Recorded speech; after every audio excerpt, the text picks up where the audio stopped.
The leftover plate. The evening sun cast long shadows across the patio of Marcello's, one of the finest restaurants in downtown Portland. James Carter sat alone at his usual corner table, the white tablecloth pristine except for the half-eaten pasta dish before him. He loosened his navy tie and stared at his phone, scrolling through emails that never seemed to end. At 38, James had built Carter Technologies from nothing into an empire worth billions.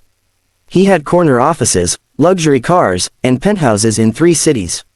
What he didn't have was someone to share dinner with on a Tuesday evening. Or any evening, really. The waiter approached with practiced discretion. "Will there be anything else this evening, Mr. Carter?" James glanced at his plate, still half full of the restaurant's signature mushroom risotto. His appetite had disappeared somewhere between the quarterly reports and the merger negotiations. "Just the check, Marcus." "Thank you." As Marcus turned to leave, a small voice broke through the ambient noise of clinking silverware and muted conversation. "Excuse me, sir." James looked up to find 2 little girls standing beside his table. They couldn't have been more than 5 years old, identical twins with golden hair pulled back in matching ponytails. Their white cotton dresses were clean but worn, the lace at the hems slightly frayed. They held hands, their small fingers intertwined for courage. "Yes," James said, his tone softer than he intended. Something about their serious expressions caught him off guard. The girl on the left spoke first, her voice barely above a whisper. "May we have your leftovers, please?" James blinked, certain he'd misheard.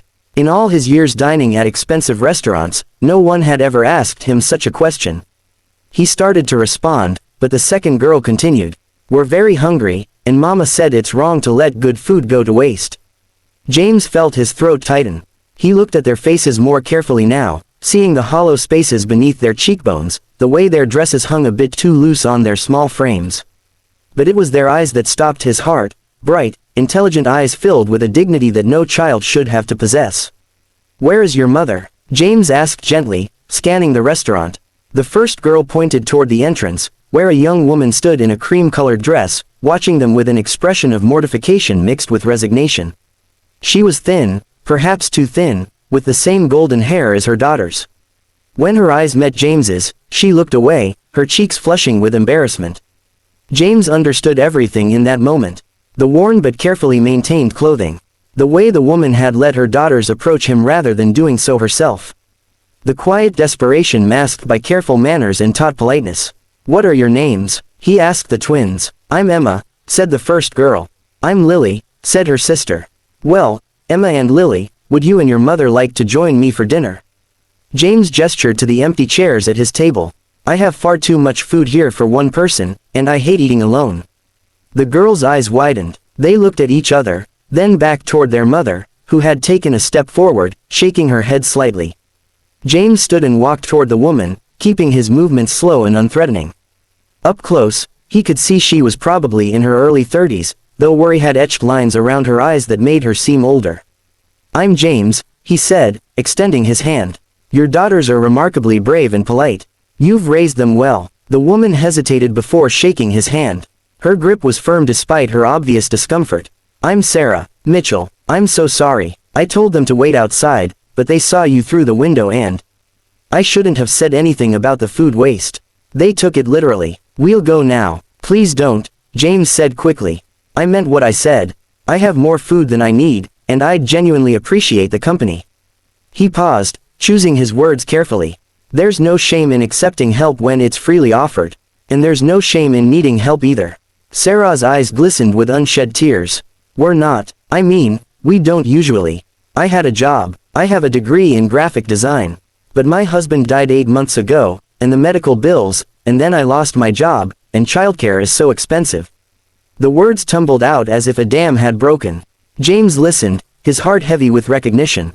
Not recognition of poverty, he'd never experienced that, but recognition of loneliness, of carrying burdens alone, of pride warring with necessity. "I understand," he said quietly.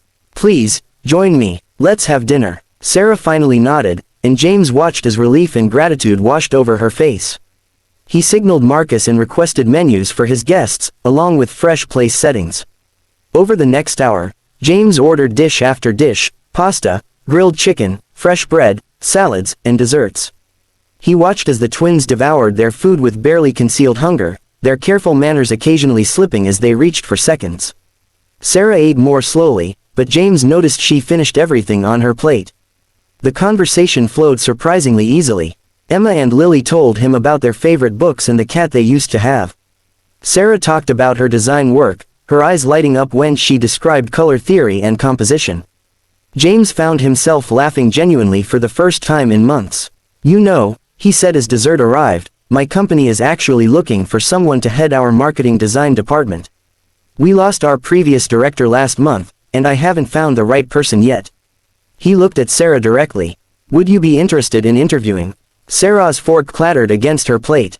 Are you offering me a job out of pity?" "I'm offering you an interview out of necessity," James corrected. "I need someone with fresh ideas and genuine talent. Whether you get the job will depend on your portfolio and interview. But I'd be foolish not to extend the opportunity to someone with your credentials and obvious dedication." He pulled out his business card and wrote a number on the back. "Call my assistant tomorrow. We'll set something up." Sarah took the card with trembling fingers. Thank you so much." As the evening wound down and James paid the bill, a sum that would have covered Sarah's groceries for a month, he walked them outside. The girls hugged his legs spontaneously, and he found himself kneeling down to their level. "Emma, Lily," he said seriously, "you were very brave tonight. Don't ever lose that courage." He watched them walk away into the evening, Sarah holding both girls' hands, their small family silhouetted against the streetlights. For the first time in years, James didn't feel quite so alone. He'd spent his entire adult life building an empire, accumulating wealth and power. But tonight, three strangers had reminded him what actually mattered. Sometimes the greatest thing you can build isn't a business at all. Sometimes it's a connection, a moment of kindness, a bridge between one lonely soul and another. James smiled as he walked to his car, already planning the interview questions. His leftover pasta had turned into something much more valuable than he could have imagined.